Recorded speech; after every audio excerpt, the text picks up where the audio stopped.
Berjumpa lagi dengan saya di Abi Channel. Kali ini saya akan membahas bagaimana memilih burung puter pelung yang bagus dan berkualitas. Bagi yang penasaran, simak terus video ini sampai selesai, jangan kemana-mana.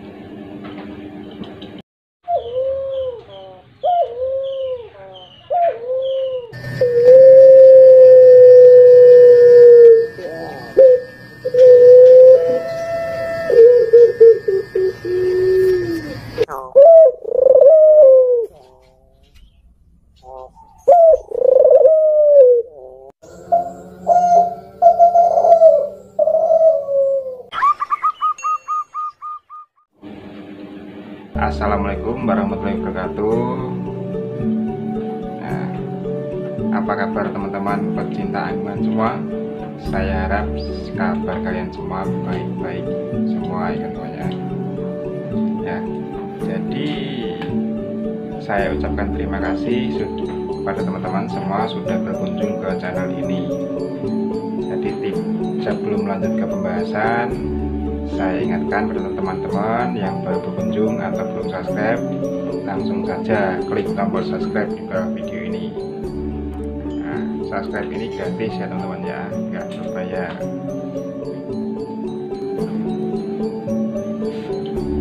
Jadi pada kesempatan kali ini saya akan berbagi pengalaman untuk memilih burung puter pelung yang bagus dan berkualitas.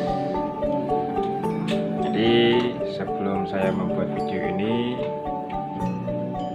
berdasarkan pengalaman pribadi, ditambah lagi saya sudah sharing ke beberapa teman yang lebih berpengalaman. Jadi setelah sharing sama teman-teman, saya membuat kesimpulan untuk membuat video ini.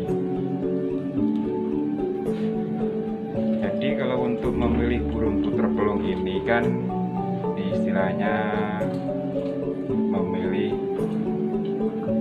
yang suaranya bagus ya. Jadi kalau untuk puter pelung yang dikonteskan atau yang dicari itu kan untuk yang dinikmati itu kan suaranya.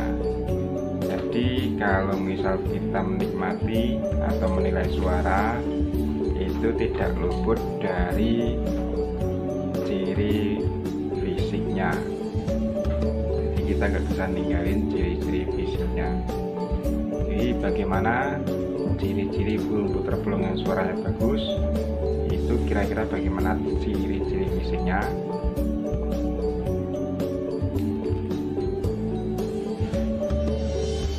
Menurut pengalaman pribadi dan juga pendapat dari teman-teman, jadi ciri-ciri fisik burung puter pelung yang suaranya bagus itu salah satunya yang berbadan besar, tapi istilahnya nggak semua burung puter pelung yang berbadan besar itu suaranya bagus. Jadi kalau yang berbadan besar itu setelah saya mengamati itu kebanyakan suaranya juga besar. Tapi apakah burung puter pelung yang postur tubuhnya besar suaranya pasti besar? Itu enggak 100% juga, tapi kebanyakan kayak gitu ya.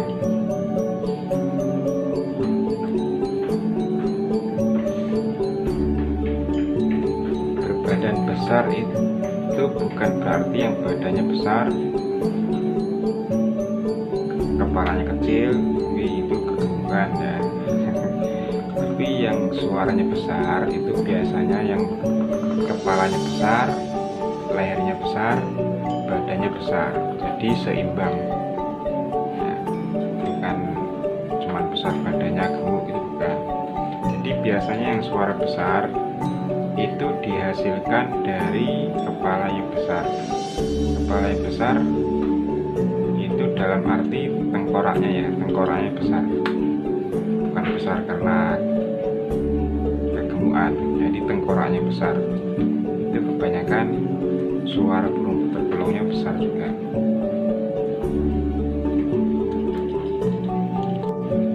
Jadi antara paruh, kepala, leher, badan itu proportif ya.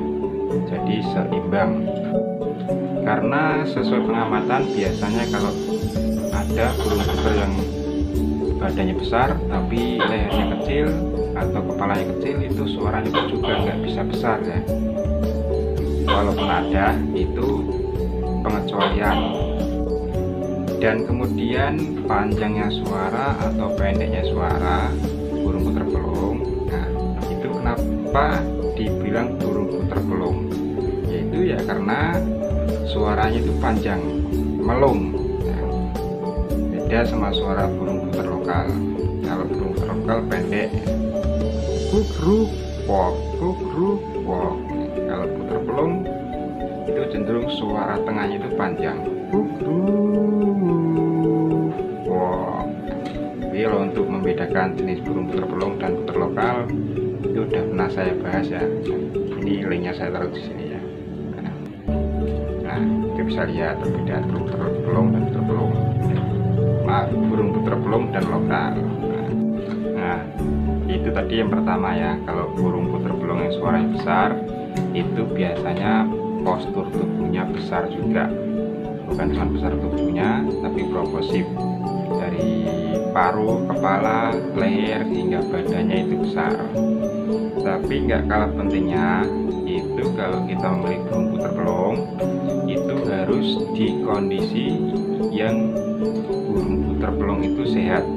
Jadi kita lebih enak dan lebih gampang diperhatikan. Jadi burung puter belong harus kondisi sehat. Terus yang tidak kalah pentingnya, biasanya burung puter belong yang punya kemampuan yang lebih itu mempunyai perangkat yang kering. Itu kering yang bagaimana? Keringnya itu semacam bagaimana ya? Jadi kalau paruh itu semuanya kelihatan agak kering, kayak kelihatan bersisik gitu ya. Terus kakinya juga kering. Kalau kaki memang udah bersisik ya, cuman bersisiknya itu beda. Jadi bersisiknya itu gimana ya, semacam kayak sisiknya itu mau melupas, jadi kayak putih-putih gitu ya. Jadi paham teman-teman ya, sisiknya itu kayak memang melupas, jadi kering di antara kakinya, paruhnya itu agak kering. Biasanya bukan cuma burung puter belong aja ya, jadi kayak burung puter belong, kutut, kuku, dan unggas itu biasanya punya kemampuan lebih, itu kayak seperti itu. Jadi perangkatnya itu kering. Nah, jadi kenapa kita milih yang kering? Itu biasanya kalau yang perangkatnya kering itu mudah disetting atau mudah diatur supaya powernya itu lebih bagus. Karena burung puter belong yang perangkatnya kering itu biasanya nggak terlalu berlemak. Jadi burung puter belong kering itu mempunyai stamina yang bagus. Nah, tapi ada satu hal yang perlu kita ketahui, burung puter belong yang suaranya besar itu belum tentu bagus juga. Nah, jadi kenapa kayak gitu? Karena dalam perlombaan atau penilaian suara burung puter belong itu nggak cuman suaranya besar. Jadi suara burung puter belong harus lengkap. Jadi ada suara depan, tengah, dan ujung. Nah, jadi burung puter belong suaranya harus lengkap.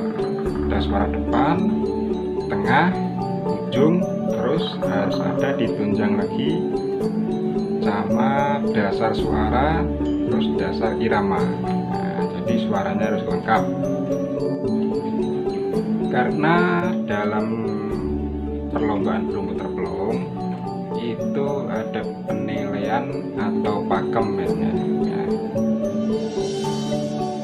Ada pakemnya.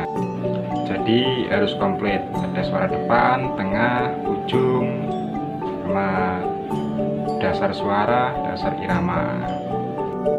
Nah, jadi di antara beberapa suara tadi, sekarang ini yang paling dicari biasanya yang burung puter belum yang bertipe suara ujungnya itu 2 not.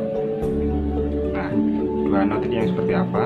Nah, jadi biasanya burung puter belum punya walk.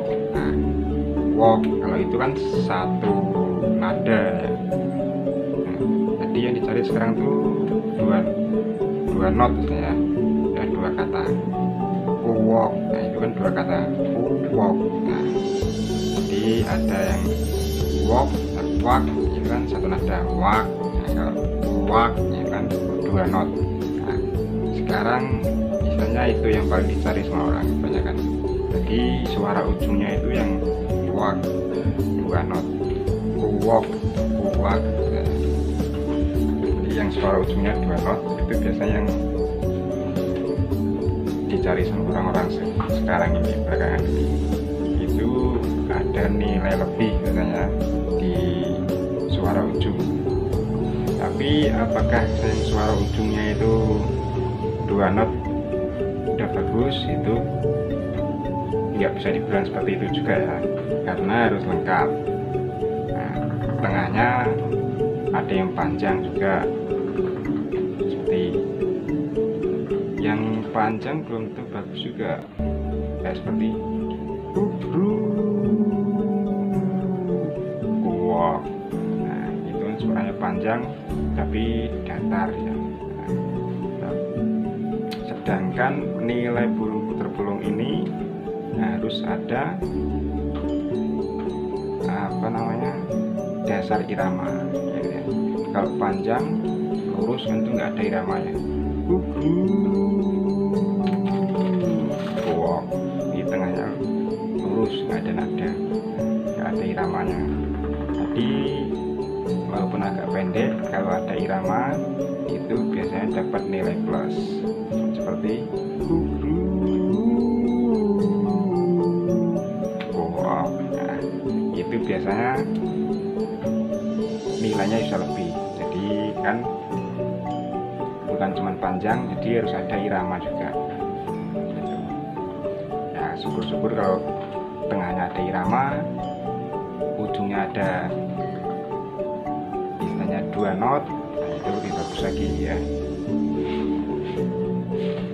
Jadi kalau misal tengahnya cuma panjang aja tapi nggak ada irama,